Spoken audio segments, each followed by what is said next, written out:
আপনারা দেখছেন একুশে টেলিভিশন।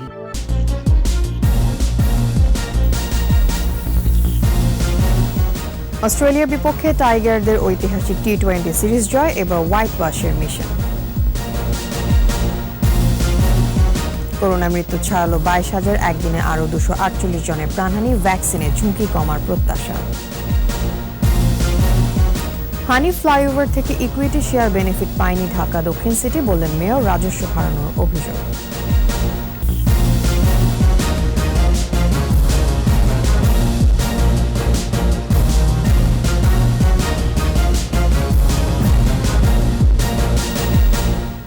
শুনছিলেন ফার্স্ট সিকিউরিটি ইসলামী ব্যাংক লিমিটেড সংবাদ শিরোনাম। আমন্ত্রণ জানাচ্ছি সকাল 9টার 21 সংবাদে। আপনাদের সাথে থাকছি আমি তাসনিম আফিফা। দর্শক, একুশে টেলিভিশনের সংবাদ সরাসরি দেখতে পাবেন আমাদের ফেসবুক পেজ www.facebook.com/ekusha24 অনলাইনে। সিরিজ জয়ের ব্যাপারে আত্মবিশ্বাস ছিল বলে জানিয়েছেন অধিনায়ক মাহমুদুল্লাহ। দলের সবাই নিজেদের সেরাটা দিয়ে চেষ্টা করে অজিদের বিপক্ষে সিরিজ জয় সম্ভব হয়েছে বলে মনে করেন তিনি। Boys stood up in the important time. I think the way boys have fought tonight, I mean, it was incredible to see. Very happy for the boys. I think bowlers did their job tonight really well. A lot of cutters, a lot of slower balls, using the conditions really well. So that's what matters. We were just focusing on our process and we held it together tonight. We're a good team at the moment, but we always felt that we're a very good side, good balanced side. We just need to have a big heart, play with freedom and just be sensible when we're executing our skills. করোনায় 22,000 ছাড়িয়েছে মৃত্যু, একদিনে আরও 248 জনের প্রাণহানির খবর জানিয়েছে স্বাস্থ্য অধিদপ্তর। মোট মৃত্যু 22,150 জন, এর মধ্যে 138 জন পুরুষ ও 110 জন নারী। তবে কমেছে শনাক্ত রোগীর সংখ্যা, 24 ঘন্টায় শনাক্ত 12,606 জন। পরীক্ষার বিপরীতে শনাক্ত 26.25%, সুস্থতার হার 87.81%। 24 ঘন্টায় সুস্থ হয়েছেন 15,494 জন। মৃত্যুর হিসেবে চট্টগ্রাম বিভাগে সর্বোচ্চ 75 ও ঢাকা বিভাগে মারা গেছেন 69 জন। এদিকে স্বাস্থ্যবিধি মানার পাশাপাশি ভ্যাকসিন নিলে ঝুঁকি কমবে বলে জানান গবেষকরা। স্বাস্থ্য অধিদপ্তরের হিসাবে 5 আগস্ট সকাল 8টা থেকে 6 আগস্ট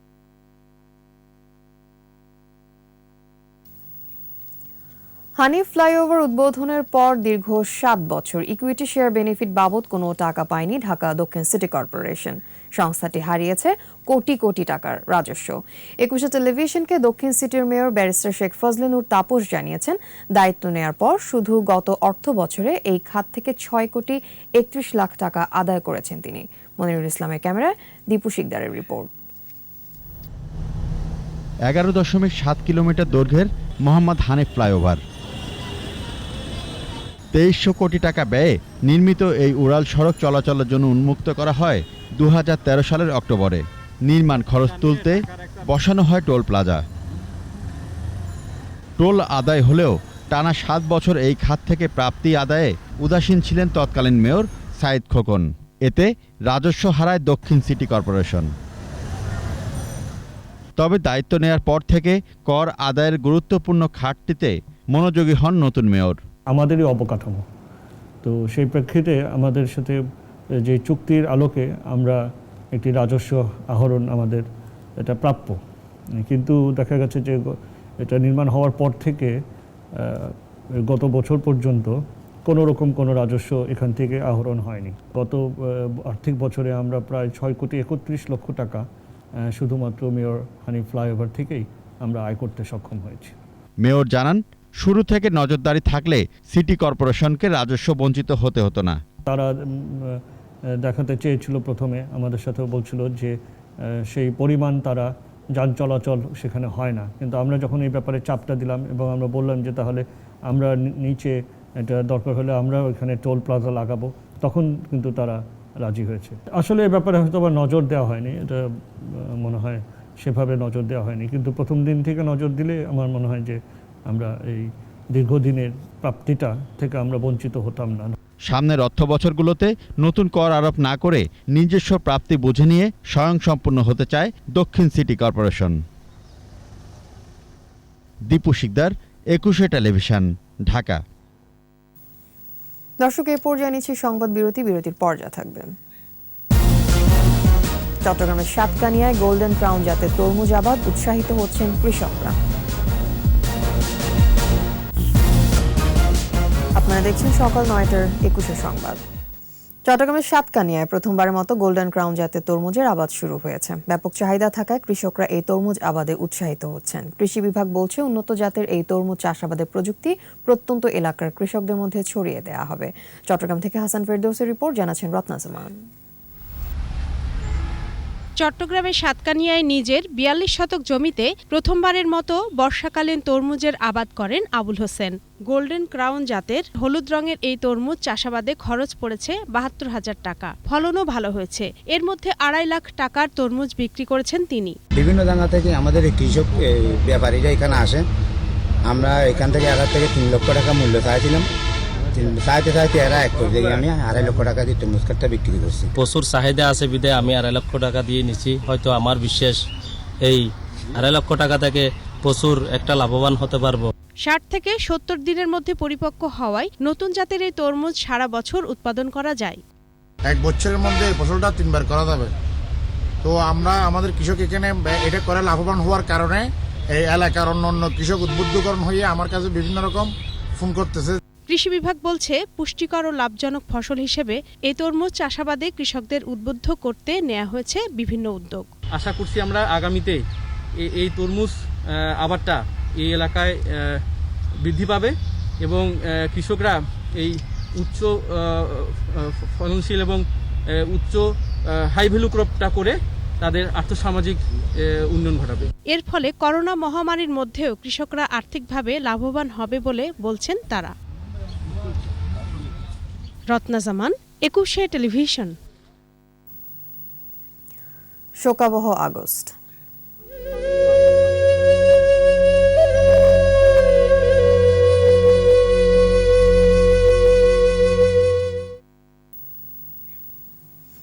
জাতির পিতাকে সপরিবারে হত্যার পর বিচারকে রুদ্ধ করতে মুশতাক জিয়া চক্র জারি করে ইনডেমনিটি অধ্যাদেশ।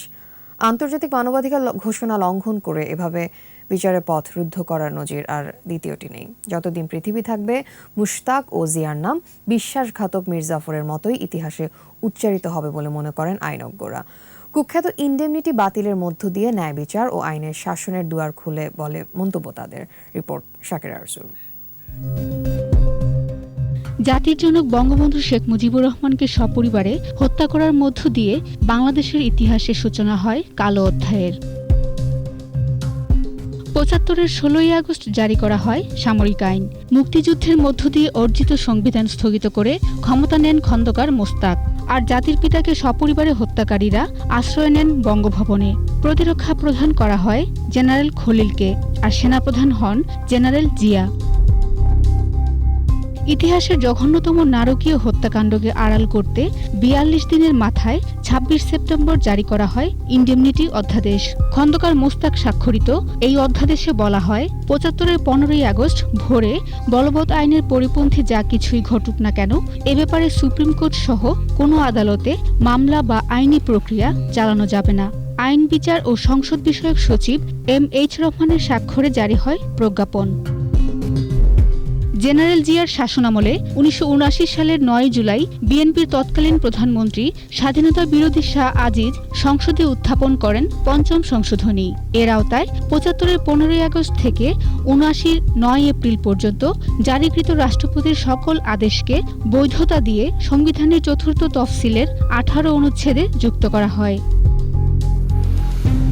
দীর্ঘ ২১ বছর পর সপ্তম জাতীয় সংসদ নির্বাচনে আওয়ামী লীগ জয়লাভ করে সরকার গঠন করলে ১৯৯৬ সালের ১২ই নভেম্বর ইনডেমনিটি বাতিল করা হয়। এই দায় মুক্তির জন্য মুশতাক জিয়ার নাম মীর জাফরের মতোই ইতিহাসে উচ্চারিত হবে বলে মন্তব্য করেন বিচারপতি শামসুদ্দিন চৌধুরী। ১৫ই আগস্টের পরে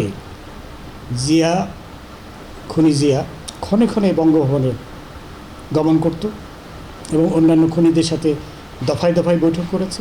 ইনডেমনিটি বাতিলের পর আইনের শাসন প্রতিষ্ঠা পায়, খুলে যায় ন্যায় বিচারের পথ। জাতীয় ৪ নেতা হত্যা ও যুদ্ধাপরাধীদের বিচার সম্ভব হয়। Fundamental right, basic human right এবং রুল অফ ল এই সবগুলোরই ভায়োলেটিভ হচ্ছে that very indemnity ordinance of 1975. It goes without saying, যে কোনো লোক এটা বলবে, কনস্টিটিউশনাল পার্টি হয়ে গেল, কিন্তু পরবর্তীকালে আমরা দেখেছি যে অ্যাপিলেট ডিভিশন বলেছে যে না, এটা কনস্টিটিউশনাল পার্ট হয়নি, এটা কনস্টিটিউশনাল ভ্যালিডিটি দেওয়া হয়েছিল বটে, কিন্তু এটা কনস্টিটিউশনের পার্ট কখনোই হয়নি। বঙ্গবন্ধু খুনিদের বিচার হলেও ষড়যন্ত্রের পেছনের কুশীলবদের চিহ্নিত করতে একটি কমিশন গঠনের দাবি আইনজ্ঞদের। শাকের আরজু, একুশে টেলিভিশন, ঢাকা।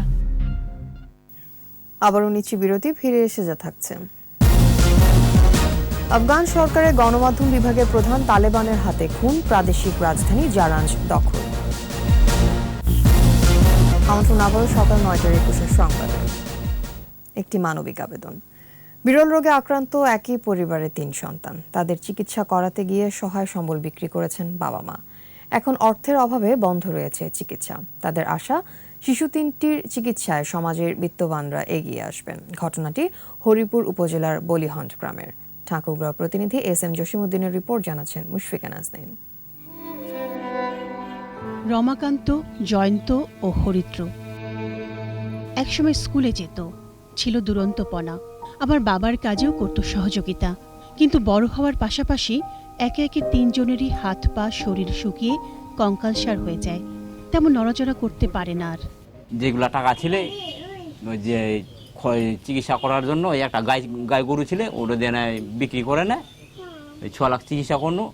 ভাইয়া ভাইয়া ফের দিয়ে সময় মাল লাগাই দিচ্ছে, আর ছলা ফের খাবার টানা কানছে, ওর বাপ ফের কুন্টি পাবে, তা খিলাবে। বিত্তবান বা সরকারের পক্ষ থেকে তেমন কোনো সহযোগিতা পায়নি। সন্তানদের চিকিৎসা করাতে গিয়ে ঘরের ঘটি বাটি সহায় সম্বল বিক্রি করেছেন বাবা। এখন অর্থের অভাবে থেমে আছে চিকিৎসা। মা কাজলি রানীর স্বপ্ন ছিল 3 সন্তান লেখাপড়া করে একদিন বড় হবে, দূর করবে পরিবারের অভাব। খিলাই দিবা হয় ভাত, 6 লাখ সিনান ধুনান, বাথরুমে যায় ওক একবার নিয়ে যাওয়া হয়, 3বার কত আমি তো আরাম বিরাম কোনো নাই। এদিকে চিকিৎসক জানান, এই রোগের নাম ডুশেন মাস্কুলার ডিস্ট্রফি। প্রাথমিক অবস্থায় চিকিৎসা করা গেলে সুস্থভাবে বেঁচে থাকা যায়। এটা একটা জেনেটিক অসুখ। এটা ডায়াগনোসিস করতে গেলে আমাদের ক্রোমোজোম অ্যানালাইসিস করতে হয়, অ্যানালাইসিস করে কনফার্ম করতে হয়। ওই যে ছোট বাচ্চাটা যে আছে, তার এখনো সে পর্যায়ে যেহেতু যায়নি, তাকে সে পর্যায়ে যেন না যায়, সে কারণে আমাদের কিছু কাজ আছে। এটার সাথে ফিজিওথেরাপি এবং অন্যান্য রিলেটেড জিনিস আছে, যেগুলো আমরা টেলিমেডিসিনের মাধ্যমে নির্ধারণ করতে পারবো। সমাজের বিত্তবানরা একটু সহায়তার হাত বাড়ালেই সুস্থ জীবন ফিরে পাবে 3টি সন্তান, সেই আশায় অসহায় বাবা মা। মুশফিকা নাজনীন, একুশে টেলিভিশন। শেষ করছি সকাল 9:21 সংবাদ। যাবার আগে ফার্স্ট সিকিউরিটি ইসলামী ব্যাংক লিমিটেড সংবাদ শিরোনামগুলো আরও একবার। অস্ট্রেলিয়ার বিপক্ষে টাইগারদের ঐতিহাসিক T20 সিরিজ জয়, এবার হোয়াইট ওয়াশের মিশন। করোনায় মৃত্যু ছাড়ালো 22,000, একদিনে আরও 248 জনের প্রাণহানি, ভ্যাকসিনের ঝুঁকি কমার প্রত্যাশা। হানি ফ্লাইওভার থেকে ইকুইটি শেয়ার বেনিফিট পায়নি ঢাকা দক্ষিণ সিটি, বললেন মেয়র, রাজস্ব হারানোর অভিযোগ।